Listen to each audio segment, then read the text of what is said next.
Good evening, everyone. Hope everybody is doing well. This is going to be a relatively quick one because I have places to be. Who said is it Burger King? Shut up, you. I'm not that bad. No, I need to get home because I need to do my live streaming and what have you. But this is going to be a quick reminder that I will be in Bowthorpe tomorrow outside the Brook Hotel. I wonder if I'm going to see some familiar faces. Hope so. Because right now, the UK is rising up. They've had enough of being treated like dirt. They've had enough of the oligarchy putting foreign invaders into hotels, especially the types that are 22 times more likely to commit crimes of an sexual nature. Mind you, that's all pretty old news. No, let's do some new news. This one comes from the channel Rotten Politics, and I'll be linking their video in the description below. Or maybe I'll find the article it corresponds to. But basically what goes on is there is a commander of the police who has chosen sides. I'm not talking PC Plod. I'm not talking about Sergeant Dickworth or Lieutenant Nora Titsoff. I'm talking a police commander. One who leads the police. I think it's around the halfway point in the video. But in this video, this commander point blank says, if you find any fascists, left or right, deal with them. I mean, let's face it, when they say fascists, I think we can all take a pretty good fucking guess at which side he's on about. He is, of course, talking about patriots, concerned citizens, and concerned parents. Now, if a commander of the police is willing to use this kind of derogatory language, if he is really that willing to slander patriots, then it pretty much showcases, beyond and to the inclusion of every reasonable doubt, the two-tier policing society have picked a side. But let me tell you something, it ain't the right side.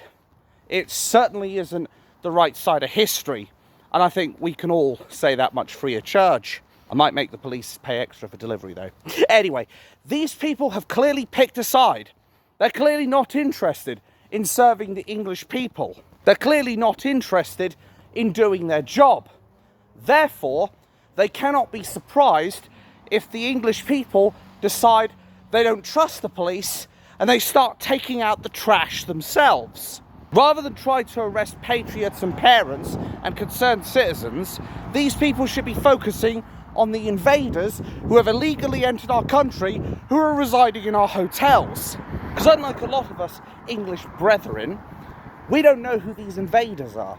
We don't know who these people are who are currently sitting in our hotels at our expense while they get pocket money and a top-of-the-line phone and 4 square meals a day. If anybody should be getting these kinds of privileges, it should be our army veterans who served in 2 world wars. I can tell you this much, those invaders haven't earned shit. But as I said, it is extremely concerning when you have a commander of the police telling the two-tier policing society, if you find any fascists, deal with them. That to me says they are no longer an apolitical force, but rather Keir the traitor Starmer's stormtroopers. Unequivocally. But of course the mainstream media won't tell you this. You know the drill, folks, because say it with me. It doesn't suit the narrative. Oh God, big attacked. Oh, fuck me. Anyway, the point I'm trying to make is the police clearly have chosen a side.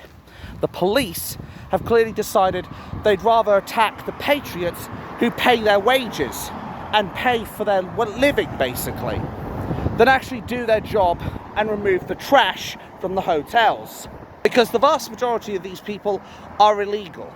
And if they want arrests, they could simply walk into the hotel and find hundreds of them.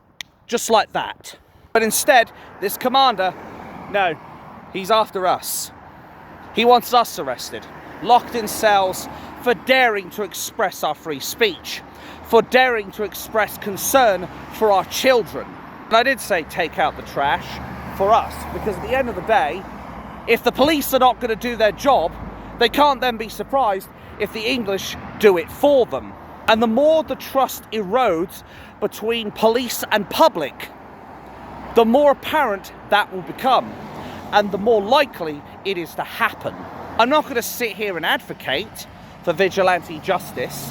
I'm not going to sit here and advocate for getting violent, but if it does get violent, and if there is vigilante justice, the two-tier police have only got themselves to blame. The bottom line is this: the police should be an apolitical force for good that are meant to do two things: keep the peace and protect the realm. And if they're not capable of doing that, then they are not fit for purpose. They are not the police, they are the Gestapo. This commander needs to be sacked, 100%.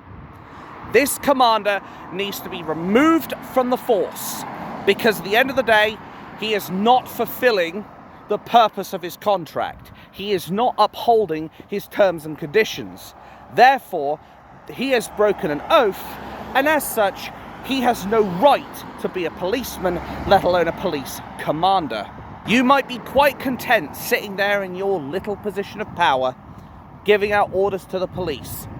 But I assure you, sooner or later, the English people will give you your marching orders.